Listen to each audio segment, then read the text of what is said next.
শেখ হাসিনা চরিত্রে অভিনয় করছেন না অপু বিশ্বাস, এমনটাই জানিয়েছেন এই অভিনেত্রী। মাত্র 100 টাকা পারিশ্রমিকে শেখ রাসেলের আর্তনাদ নামে একটি সিনেমায় চুক্তিবদ্ধ হয়েছিলেন অপু বিশ্বাস। ঘটনাটি এবছরের জানুয়ারির কথা ছিল। ছবিতে বাংলাদেশের সাবেক প্রধানমন্ত্রী শেখ হাসিনার চরিত্রে অভিনয় করবেন তিনি। তবে দেশের পরিবর্তিত পটভূমিতে এই নায়িকা দাবি করেছেন অনেক আগেই ছবিটি থেকে সরে এসেছেন তিনি।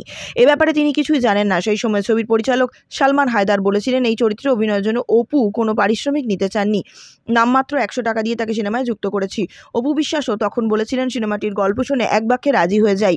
ঐতিহাসিক এই সিনেমার অংশ হতে পেরে ভালো লাগছে। আশা করছি কাজটি দারুণ হবে। শুটিংয়ের জন্য প্রস্তুতি নিচ্ছি।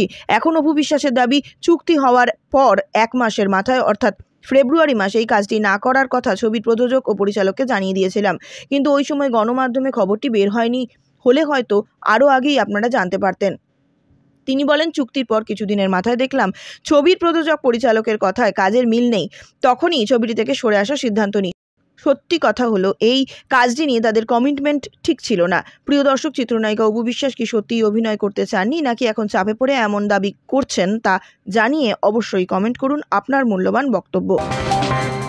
এদিকে শাহরুখ খানের পথে হাঁটলেন শাকিব খান। বলিউড বাদশাহ খ্যাত শাহরুখ খানের মতন এবার ক্রিকেটের মাঠে দেখা মিলবে টলিউড সুপারস্টার শাকিব খানের, কারণ বাংলাদেশ প্রিমিয়ার লিগের একটি দলের সঙ্গে যুক্ত হয়েছেন অভিনেতা।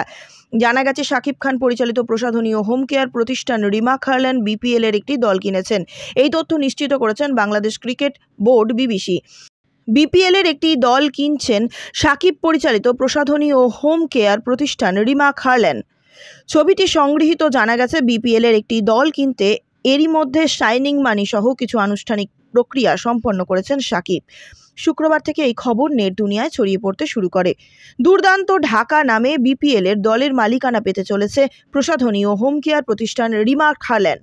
তবে মালিকানা পাওয়ার পর এই দলের নাম পরিবর্তন হতে পারে বলে জানা যাচ্ছে, কেননা দুর্দান্ত ঢাকা এর আগে Dhaka Gladiators, Dhaka Dynamites, Dhaka Platoon, Minister Dhaka ও সবশেষে ঢাকা ডমিনেটর্স নামে ক্রিকেট মাঠে নেমেছিল।